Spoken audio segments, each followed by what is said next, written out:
¿Cómo están? Qué bueno, gracias a Dios. Qué gusto nos da verte por aquí, Male. Estamos orando, pidiendo a Dios que siga obrando en tu cuerpo, en los huesos, esos dolores que los han estado aquejando, que el Señor siga haciendo la obra en sus cuerpos. Gracias a Dios.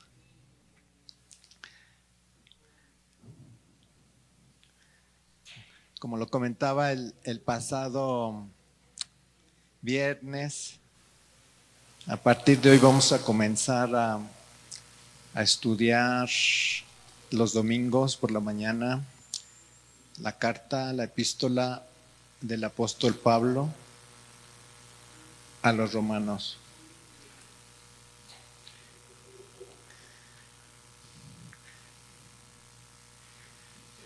Vamos a hacer una oración. Vamos a orar.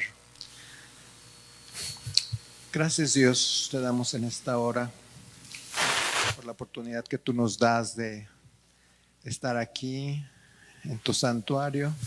Gracias, Dios, porque nos permites congregarnos en la reunión de los santos. Muchas gracias, Dios, por todo lo que tú nos das. En esta hora te pedimos que tu Espíritu Santo nos hable al corazón para que podamos entender la lección, la enseñanza que tú deseas impartirnos el día de hoy. Te pedimos que bendigas este tiempo de estudio y bendice a cada oyente que nos acompaña de manera presencial aquí en la iglesia, en el edificio. Y también, Dios, a cada persona que esté conectada o que se conectará en algún momento en el futuro, que igual ellos también puedan recibir lo que tú tienes que decirles a cada uno. Oramos, te lo pedimos en el nombre bendito de nuestro Señor Jesucristo. Amén. Dani, ¿tendrán una base que me ayuden, por favor?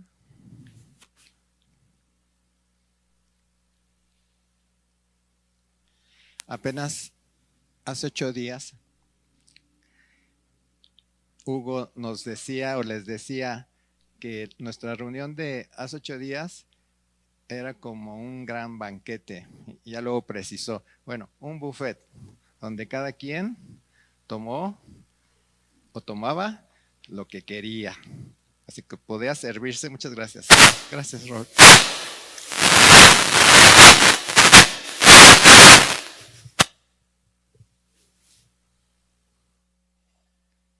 Luego las columnas hacen interferencia. Voy a mover tantito para acá.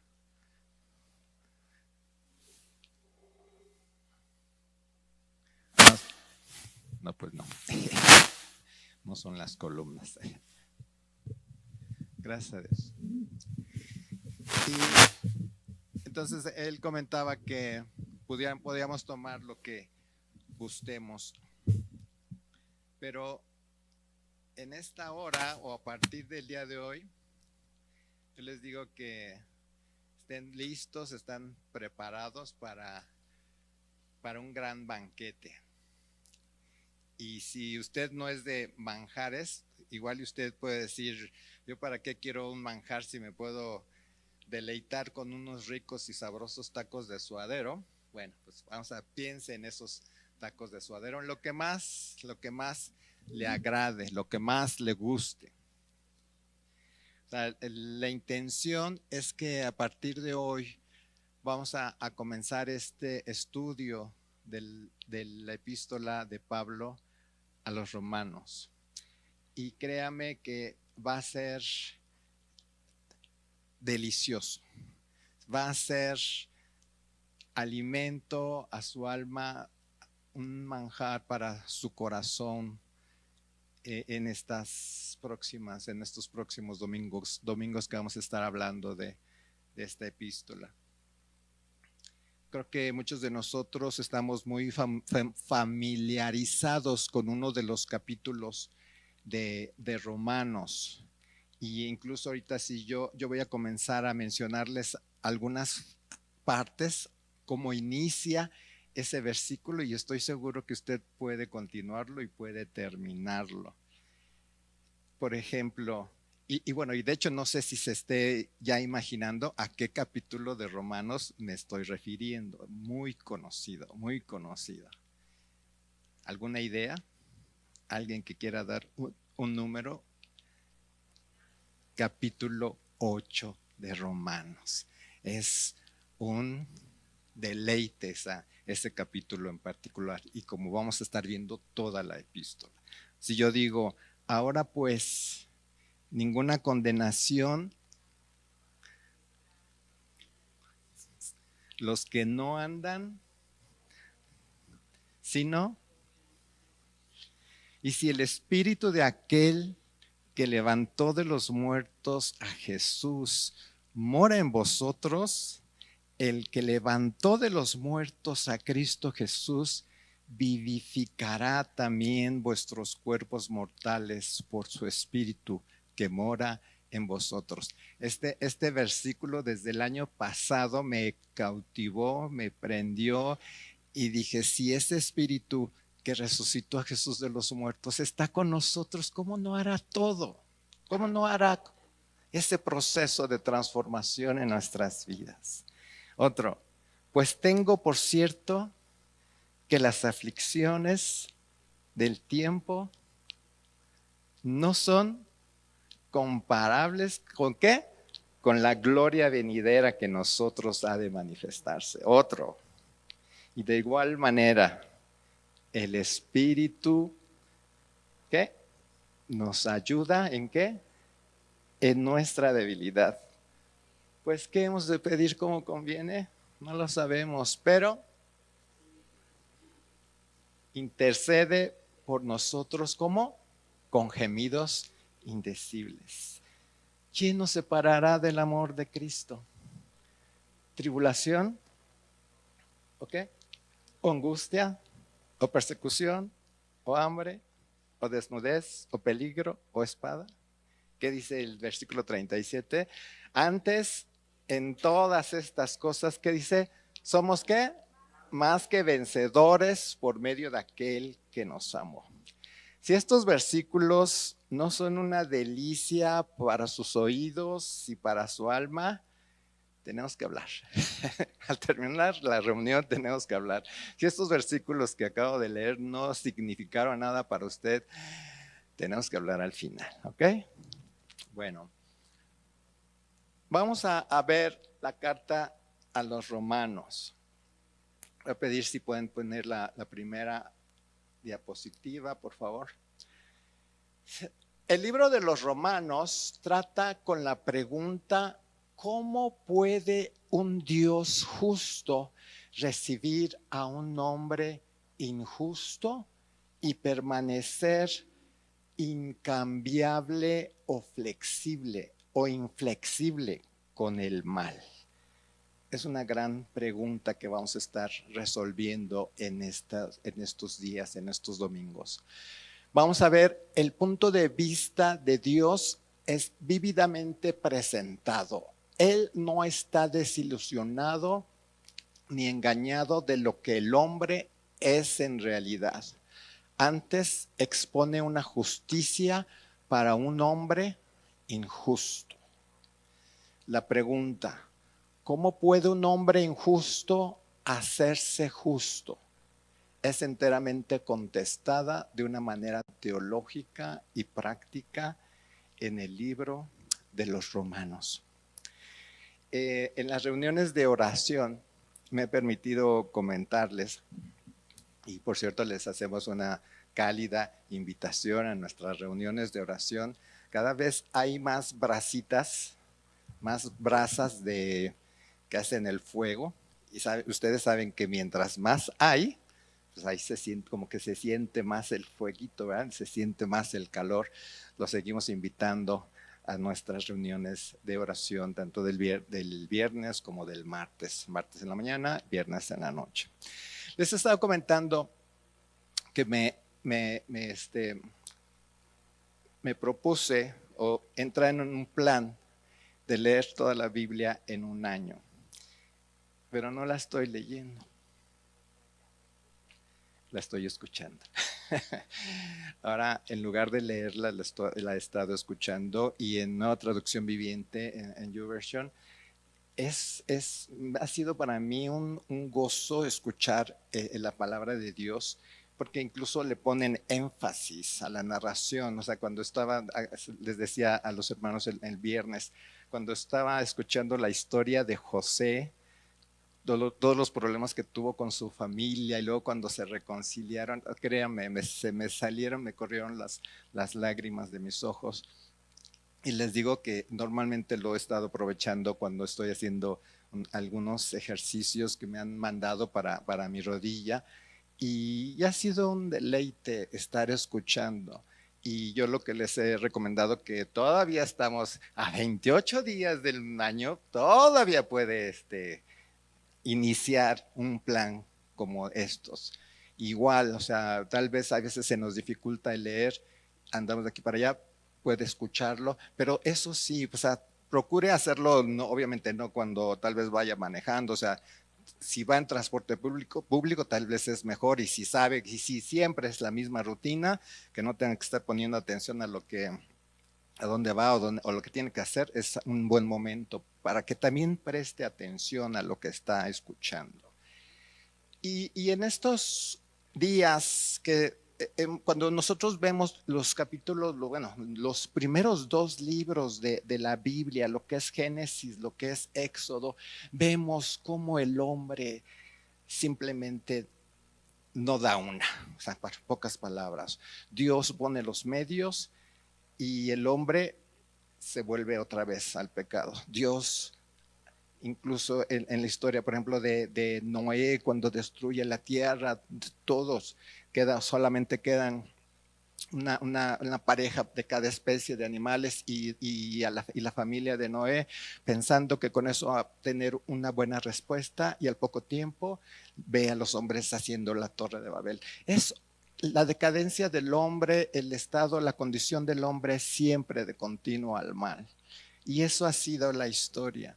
Pero gracias a Dios, porque Él encontró el punto exacto, la manera exacta por la cual pudo y ha podido justificar al hombre a través de su Hijo Jesucristo, a través de ese sacrificio perfecto, a través de esa carta de amor que hemos estado cantando recientemente.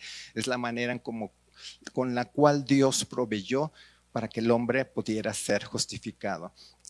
Y es precisamente en el libro de Romanos que encontramos ese camino, esa perfección de la justificación de ese hombre pecador que siempre voltea hacia el mal, como ahora a través de los méritos de nuestro Señor Jesucristo, cuando el hombre voltea a Jesús, se acepta ese regalo de parte de Dios, se puede ser justificado. Es toda esa condenación que en algún momento hay por la naturaleza propia del hombre, y que Dios no quiere que pase por esa destrucción el hombre, por esa perdición eterna. A través de Jesucristo encuentra esa justificación.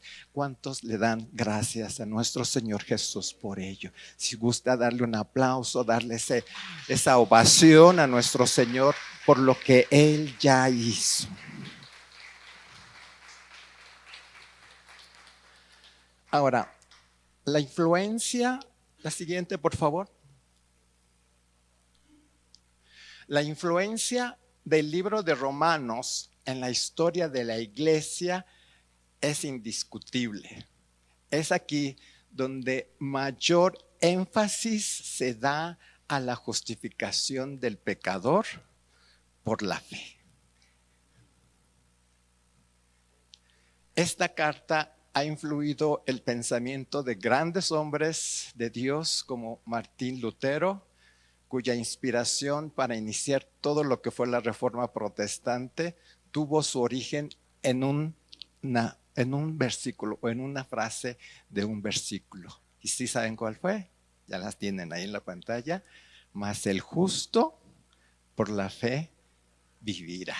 Mas el justo por la fe vivirá. Esta expresión sacudió la mente, sacudió la vida de Martín Lutero, y fue lo que inició precisamente esta reforma protestante. Este hecho ha llevado a muchos decir que sin la epístola a los romanos no hubiera habido, no se hubiera dado la reforma protestante, pero es precisamente por este precioso libro, por esta preciosa carta que toda la reforma se dio y estamos aquí viviéndola y aprendiendo de ella. Por favor. Dice, Martín Lutero escribe respecto a esta obra como esta epístola es verdaderamente la parte principal del Nuevo Testamento y el evangelio más puro. Y el evangelio más puro. Si nosotros leemos tan solo la carta de Romanos, vamos a encontrar el evangelio en tal como es, en su forma más pura. Ha sido llamada el corazón del Nuevo Testamento o el corazón del evangelio. Dice, la lectura de la epístola del apóstol Pablo a los romanos puede llegar a ser una de las experiencias que proporcione mayor satisfacción en la vida de un creyente en Cristo. Si usted no ha tenido esa satisfacción, puede hacerlo. A partir, ahora sí que como decíamos del 2023, si 2023 fue el bueno, este año va a ser mucho mejor. Y si usted se pone a estudiar la carta a los romanos en serio, a leerla y a volverla a leer, va a ser una bendición para su vida. Amén.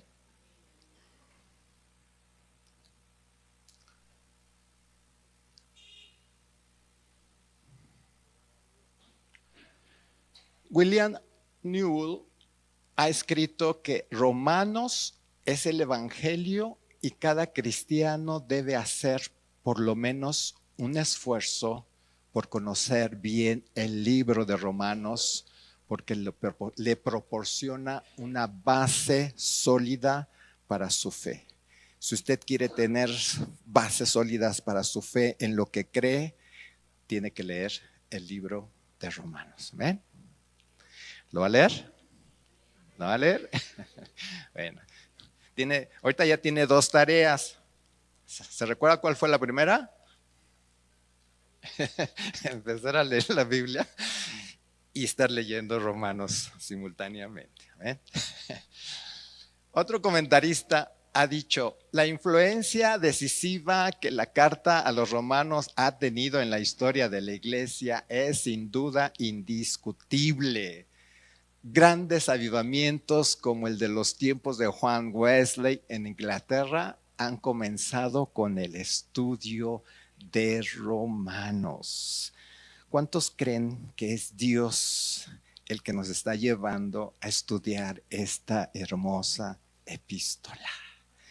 ¿Cuántos lo creen? Hemos estado orando por ese avivamiento, queremos ese avivamiento, queremos que ese avivamiento nos despierte, nos avive, nos saque de estas 4 paredes como ya nos ha estado haciendo, nos saque y nos lleve a las calles precisamente para dar a conocer ese evangelio a tanta gente, a tanta gente que pasa por este crucero.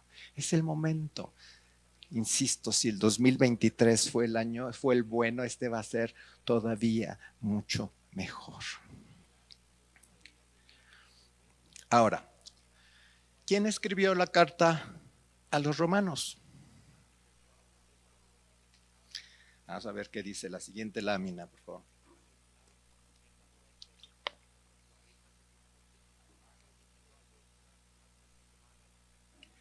Dice Romanos 1:1, Pablo, siervo de Jesucristo, llamado a ser apóstol, apartado para el evangelio de Dios.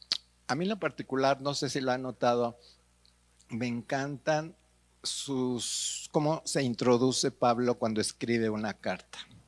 Incluso el año pasado, si mal no recuerdo, prediqué precisamente de una de estas inicios de sus cartas de Pablo, porque le da identidad, le da O sea, él tenía perfectamente bien claro, bien definido quién era y lo que Dios estaba haciendo a través de él y para lo cual Dios le habló o lo llamó. Y me encanta su forma de presentarse a las iglesias cada vez que escribe una carta. Prácticamente todas las evidencias, tanto bíblicas como externas, apoyan definitivamente la paternidad y la autoría de Pablo de esta epístola. Obviamente, cuando nos referimos a Pablo como el autor de esta carta, no concluimos que él es la fuente de esta revelación, sino que él fue el agente, él fue el medio por el cual vino esta revelación. Dios puede usar instrumentos humanos y no solamente puede, lo hace, usa elementos humanos para transmitir su mensaje en lenguaje humano. En alguna ocasión escuchaba de que cómo podíamos dar el mensaje a los chinos si no hablamos en chino, ¿verdad? O sea, por muchas formas que queramos darle el mensaje a los chinos, si no hablamos en chino o ¿qué es el idioma? Mandarín, no vamos a poder dar el evangelio tal y como es. Necesitamos aprender el lenguaje, pero en este caso, ya cuando Dios usa a las personas de China para hablarle a los chinos en su propio lenguaje, creo que es mucho más fácil. Y como decíamos, o les decía yo hace 15 días, Dios solamente está buscando a alguien que diga, aquí estoy. Y podemos ver en el caso de Pablo, vemos ahí que él es, ¿qué? Siervo de Jesucristo. Y aparte, él es apóstol. Siervo de Jesucristo, del griego doulos. ¿Recuerdas, Macario? Por ahí creo que había un barco, ¿ah? ¿Todavía está? Creo que ya no, ¿ah? ¿Todavía? Hay un barco misionero que se llama doulos. ¿Y qué significa doulos? Esclavo, sirviente, obligado. Y esta palabra nos da dos ideas fundamentales: la propiedad de quién soy y el servicio, a quién sirvo. Ahora, si nosotros nos vamos un poquito hacia la historia, hacia cuando Jesús se le presentó a Pablo y que le dice Pablo, ¿quién eres, Señor?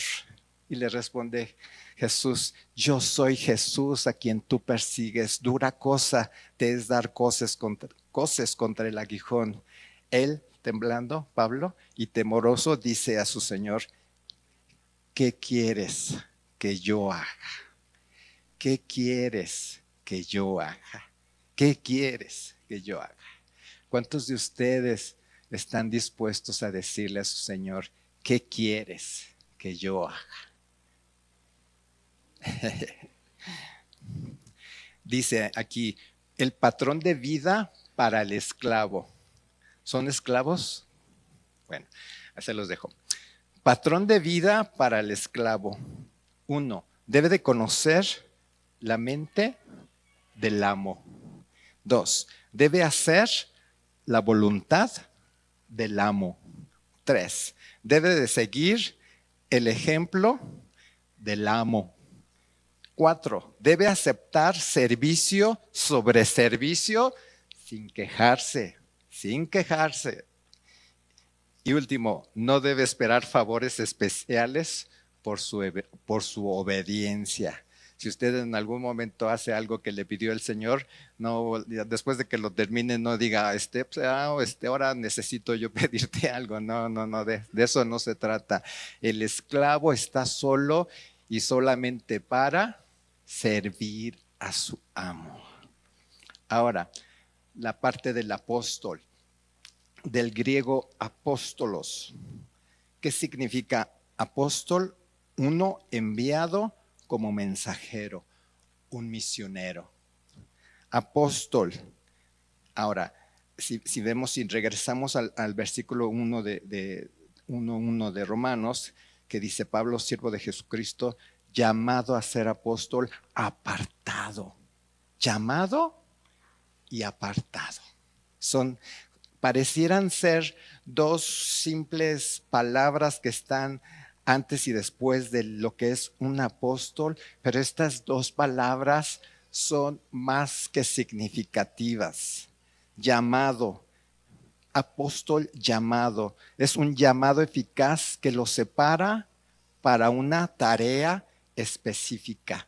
Te llamo para que cumplas algo en particular. Y apóstol dice que apartado. Nosotros somos apartados precisamente para Dios, en santidad, para cumplir el propósito para el cual Él nos está llamando. Amén. Siguiente, lugar y fecha estimada que Pablo escribió la carta. Se estima que la fecha más probable que Pablo escribió esta epístola fue en Corinto, desde Corinto. No sé si usted sepa, Corinto es una ciudad o fue una ciudad de Grecia, o sea que estaba Pablo en Grecia. Y también se estima que esta carta fue escrita en el invierno del año 57 o la primavera del año 58 después de Cristo, poco después de haber escrito su segunda epístola a los Corintios y antes de realizar su viaje a Jerusalén. Esto es, digamos, que el trasfondo, o sea, lléveselo como lo es, igual y también ahorita ando pensando, considerando, creo que podemos generar esta presentación que usted está viendo, la podemos generar en un formato PDF y que la puedan tener ustedes para que puedan ir armando sus notas. Amén. En Hechos 20:16 y vemos cómo es que Pablo se había propuesto pasar de largo a Éfeso para no detenerse en Asia, pues se apresuraba para estar el día de Pentecostés, si le fuese posible, en Jerusalén. Quería ir a Jerusalén.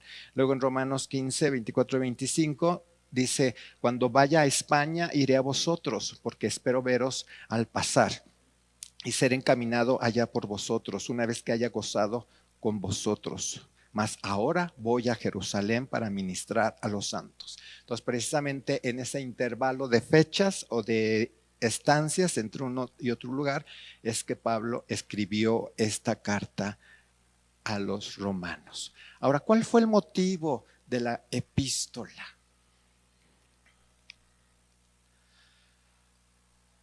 Pablo deseaba fervientemente visitar a los creyentes residentes en Roma, pero sus múltiples actividades no le habían permitido hacerlo. De una manera u otra, Pablo había determinado cumplir ese gran propósito o ese gran deseo después de realizar el viaje de Jerusalén, según el versículo que acabamos de leer. Esta carta serviría como anticipación de su viaje a Roma y al mismo tiempo de plataforma para la predicación del Evangelio de la gracia de nuestro Dios en España. Y por último, también se abre la posibilidad de que Pablo tuviese conocimiento de existencias de tensiones entre los creyentes judíos, que eran una minoría, y los gentiles, que eran la mayoría de la iglesia o de las iglesias en Roma. Ahora vamos a hablar acerca de la iglesia en Roma. Espero que no empiece a hacer ruido. Hay una creencia de que la iglesia en Roma fue fundada alrededor del año 42 después de Cristo. Y existe la opinión de que Pedro fue el fundador de dicha iglesia y que sirvió allí como obispo durante aproximadamente 25 años. Pero esta teoría confronta serios problemas. Pablo no menciona a Pedro en lo absoluto en el capítulo 16 de Romanos. donde menciona a 35 personas por nombre, y es un hecho que Pablo conocía a Pedro. O sea, y si mencionó a 35 personas que estaban en Roma, es para que hubiera mencionado a Pedro, ¿no creen? Luego entonces esto digamos que es un factor que no le ayuda a Pedro, o esta teoría de que Pedro fundó la iglesia en Roma. Ahora, según Romanos 15, 20, 21, Pablo anhelaba predicar el evangelio donde otros no lo hubiesen hecho. ¿Qué dice Romanos 15, 20, 21? Y de esta manera me esforcé en predicar el evangelio, no donde Cristo ya hubiese sido nombrado, para no edificar sobre fundamento ajeno, sino como está escrito: aquellos a quienes nunca les fue anunciado acerca de él verán, y los que nunca han oído de él entenderán. Entonces Pablo tenía bien definida esa, ahora sí que era como que su fuente, ¿no? Él no iba a ir a predicar donde alguien más ya hubiera predicado. Ahora, también podemos ver en la carta a los Gálatas esta diferencia que había tanto en el ministerio de Pablo como en el ministerio de Pedro. Dice Gálatas 2, versículos 7 al 9. Antes, por el contrario, como vieron que me había sido encomendado el evangelio de la incircuncisión, como a Pedro el de la circuncisión, pues el que actuó en Pedro para el apostolado de la circuncisión, actuó también en mí para los gentiles. Y reconociendo la gracia que me había sido dada, Jacobo, Cefas y Juan, que eran considerados como columnas, nos dieron a mí y a Bernabé la diestra en señal de compañerismo, para que nosotros fuésemos a los gentiles y ellos, ¿a qué? ¿A quién? A la circuncisión. ¿Quiénes son los de la circuncisión? Los judíos. ¿Ven? Y ya en Hechos 2, 5 al 10 vemos que es más factible que la iglesia en Roma hubiese sido establecido por personas convertidas en el día de Pentecostés. En estos versículos del 5 al 10 de Hechos 2 vemos cómo había mucha gente, y entre ellos se mencionan a romanos residentes, tanto judíos como prosélitos. Entonces, precisamente esa iglesia en Roma prácticamente surgió del Pentecostés. Los que estaban en Jerusalén, que recibieron ese fuego de lo alto, ese poder de lo alto, fueron y empezaron a hablar las buenas nuevas del evangelio, ni más ni menos que en Roma. Y de ahí se empezaron a formar las iglesias. Quiero en esta mañana llevarlos a una aplicación. Es difícil muchas veces tomar una aplicación de una enseñanza cuando estamos viendo un marco histórico, un marco de referencia, pero quiero llevarlos a que usted se lleve estos puntos, como temas de aplicación, ¿sí? ¿Cuántos están conmigo? ¿Todos están aquí conmigo? Ok. Yo quiero que usted tome el ejemplo de Pablo, tal y como lo acabamos de mencionar en el versículo 1 de Romanos 1. Él fue llamado y apartado. Quiero que usted se sitúe, se ponga en los zapatos de Pablo como creyente, como hijo de Dios, y se sienta y sepa, sobre todo que usted lo sepa, como llamado y apartado. Usted es llamado y usted es apartado de parte de Dios. No sé si usted recuerda el día en que entregaste tu vida. No sé si tú recuerdas el día en que entregaste tu vida al Señor. No sé si lo tengas en tu mente. No sé si tú recuerdes todo lo que el Señor hizo y todo lo que ha seguido haciendo por ti. Recuérdalo, trae a tu mente, tráelo a tu memoria. No sé si tú ya hayas hecho un acto de entrega total a tu Señor, pero si no lo has hecho, yo te invito a que no esperes más. Hoy, hoy, hoy es el día. Hoy es el día para que lo hagas. El Señor, al salvarte, te ha llamado para realizar una obra específica y te ha separado entre millares de gentes para que cumplas con ese llamamiento santo. Dice 2 de Timoteo 1:9, quien nos salvó y llamó con llamamiento, ¿qué? Santo. No conforme a nuestras obras, sino según, ¿qué?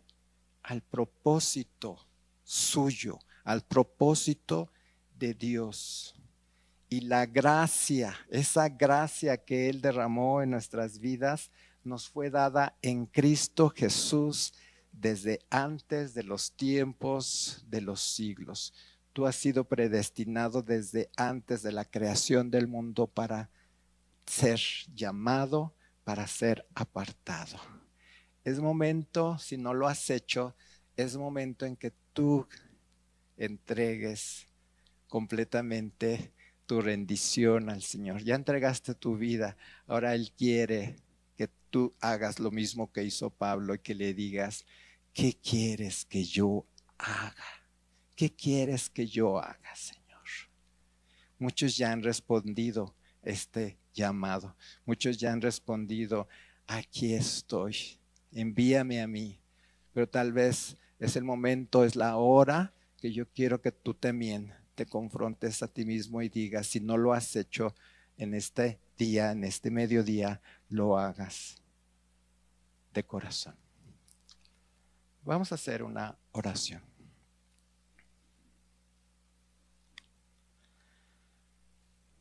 Muchas gracias, Dios. Muchas gracias, Señor, por esta oportunidad que tú nos das de adentrarnos, de conocer en esta hermosa epístola a los romanos todo lo que tú tienes para nosotros. Te pedimos, Dios, que tú nos guíes, tú nos sigas motivando para tomar de esta carta, de esta epístola, todas las riquezas que tú tienes para nosotros, que tú tienes disponibles para nosotros, que hayan estado, todo el tiempo han estado, pero nosotros nos hemos perdido, nos hemos, valga la expresión, dormido y no hemos descubierto todo lo que tú quieres, todo lo que tú tienes para cada uno de nosotros. Muchas gracias, Señor, porque sabemos que no hay nada, no hay nada mejor, Dios, que tu presencia. No hay nada mejor que tú mismo en nuestras vidas. Gracias, Dios. Gracias, porque en esta hora tú nos has hablado. Permite, Dios, que nosotros podamos responder, aquí estoy. ¿Qué quieres que yo haga? Gracias, porque los que lo hemos hecho, hemos encontrado que tú eres lo mejor. No hay nada mejor, Dios, para nuestras vidas. No hay nada mejor, Dios, que tu presencia.